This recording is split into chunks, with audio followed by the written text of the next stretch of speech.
In this video, we'll enhance the look of our solar system through the use of materials. But what is a material? Well, a game object is often made up of 3D geometry, sometimes called a 3D model. It is represented here as a wireframe. You could think of the material as wrapping paper around the geometry. All game objects that are visible have a material. All materials have a shader. A shader basically defines a formula for how material is rendered. That is, how the material looks. The material and shader is what makes the game object visible on the screen. There are different types of shaders, each with their own properties. One of the common properties of a shader is a texture.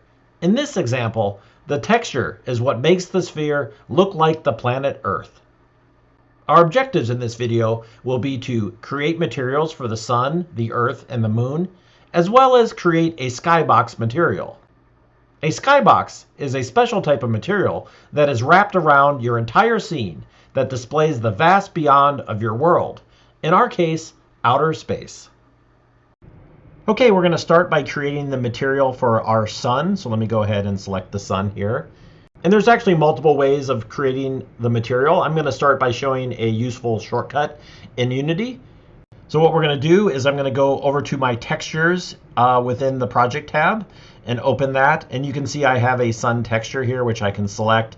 And when we select an actual game asset, it will show the import setting properties for that asset.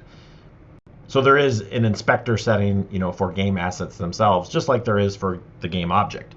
So the shortcut that we can do is we can actually drag a texture file and drop it right on the game object. So you can either drop it in the hierarchy or you can even drop it right into the scene view, if you can see that game object. And if I let go, you can see now the sun just turned to kind of a yellow shade. And what it actually did was it actually created a new material. So Unity has gotten fairly nice. It actually created a materials folder for us. And in that folder, it created a sun texture material, which I can select that and I can rename this to sun material if I want to. So the actual shortcut in Unity does several things. It created that sun material game asset. This is actually a file that's saved on the file system. And when I look at the inspector properties, you can see it set a shader. So the shader is just using the standard shader. And there's various other shaders. We'll talk about a few as we go. And it also selected the albedo map of the material to be that sun texture. So if I click the little dot here, it brings up my select texture option. Let me make this a little bit bigger. So you can see the sun texture is actually selected there. It shows what's selected down here below. Let me go ahead and close that. And then the last thing it did is if I go to my sun game object, you can see that one of the components is called a mesh renderer. So this is sort of like what it renders around the mesh of the game object or the model of the game object. And you can see that a material is set and it's set to that sun material. So that shortcut actually did several things for us. Okay, let's do a similar thing to the Earth now. So let me go to the Earth texture and we'll select that. And then I'm going to drag and drop it on the Earth over here in the hierarchy and let go. And once again, it did several things. It created my Earth material over here. It generally names it after the texture name. I usually like to rename these just for clarity purposes. So let me rename this Earth material. So it's named something different than the actual texture file. And of course, it, picked the shader. It set up the map to be that Earth texture. And on the game object, once again, under materials, it set it to be the Earth material. So let's do this one more time for the moon, but let's actually do it in a manual process. So I can kind of show you what Unity is actually doing so you can actually do it manually if you need to, because sometimes you do need to do things manually. So under the project tab, we can click on the little plus here because we're making a new game object. And if you scroll down, you can see there's a material option. So let me choose that. And in this case, it actually created it just at the top level of our game assets here. So let me close the texture so you can really see that. It's at the same level as our folders. I'm going to rename this my moon material. And to clean up, I want to put it right there in the materials folder. So with the moon material selected, you can see the properties of that material. Once again, we've got the standard shader, which is great for our purposes now. Let's actually pick the texture. So if I click that little dot again under albedo, I can see all of my texture files, and I can choose the moon texture and go ahead and close that. And then let me go to the actual moon itself. And you can see under materials, it's just set to a default material. If I choose the little dot here, it's going to bring up my material selector. So it's going to show all the materials that I can pick currently in my project. And you can see the moon material here, and it actually sets it to that. And if I press F, it's going to zoom in so I can actually tell that that moon material is attached to the moon. So one important thing to take note of is that materials are game assets. So several game objects can actually point to the same material. So for example, if I go to the moon again, I can actually set the moon material to be the earth material. So another way that you can, rather than hit the little dot, I can actually drag and drop, an asset right on that. And you can see now both, if I scroll out, both the earth and the moon are set to the same material. Now, the thing to note is that if you change the material, it's going to change it everywhere, every game object that refers to that material. So if I go to the earth material and, just for example, change the texture to be Pluto, notice it changed it for both things. I'm going to go back and select earth again. So it's the earth. And I'll go back to the moon game object and set its material back to the moon.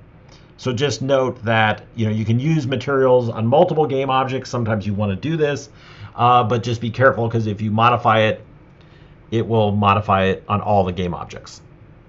So while we're talking about materials, let's go over to the sun. So let me select the sun game object and tap F to zoom over to it. Once again, the material is kind of like the wrapping paper around our game object. And for the sun, we actually want the sun to be emissive. So being emissive means that the sun's surface actually appears to emit light.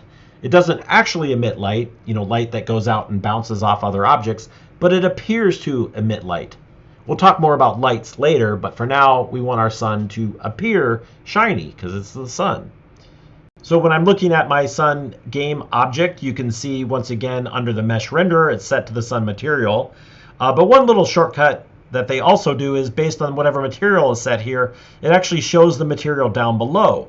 And I can actually click the little cascade to open it. So when I make changes here, it's actually making changes to the sun material game asset, the actual file in the file system. So you can do that right here while we look at the game object, or of course you can click on the sun material and edit it there as well. It's the same settings. So let me go back to the sun game object, and we'll do it over here just for sake of example. You can notice that there is an option here called emissive, and actually there's a whole ton of options here. And once again, as you're learning things, don't forget the little question mark option here to bring up the documentation. You can read about each of these options and what they do. But for now, we want to turn on the emissive property. When I do that, you can see a couple new options showed up.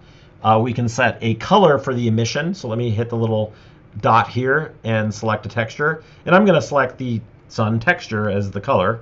And you can see now that by doing that, our sun looks bright. It looks like it's shining. And maybe it's shining too much, actually. So one of the other options right next to the color is the actual settings for the color. So let me click on where it says HDR here, and it brings up a color picker. Let me center that a little bit. And one of the settings in the color picker is the intensity. So let me actually just dial back this a little bit, bring the intensity maybe down to something like -1 as an example, or whatever you want it to be. So you can see the intensity now of that emissiveness is a little bit less. And I'll go ahead and close the color picker here. So while we're talking about materials, let's create one more material. We want to create a material for the skybox. So notice when we look in the game view right now, it doesn't much look like we're in outer space. We've got sort of a horizon here with a blue sky. So let's change that, and we do that by creating a skybox material. So let me go over to my project panel, and if you select a folder first, so I'm going to select the materials folder before clicking the plus, then whatever we create will be put into that folder. So once again, kind of a quick shortcut there so we don't have to drag and drop it into place. So I'll click the plus, go down to material. You can see it was created right there in the materials folder. And I'm going to call this my outer space skybox material. So in the past, our materials have always been the standard shader, and I'm going to change that in this case. So if I click the little down arrow, you can see that there is actually a skybox option here. So let me pick skybox, and there's actually a few different options here. I'm just going to pick the first one, which is 6-sided. And notice by changing the shader, the options down below change. So each shader has kind of their own properties that you can set. And the properties for the 6-sided are textures for all 6 sides of a cube. So think about, kind of being inside the cube and looking up, down, left, right, front, and back. And that's what we're actually setting here. So you could actually create a skybox with 6 different pictures for each direction. But we're in outer space, so every direction we look is going to be almost identical. So here it actually shows kind of a little preview. Rather than that little dot selector, it just says select here. And if you click that, the same thing comes up. So you can see we can pick the space texture as an example, and it fills in, and you can see the preview there.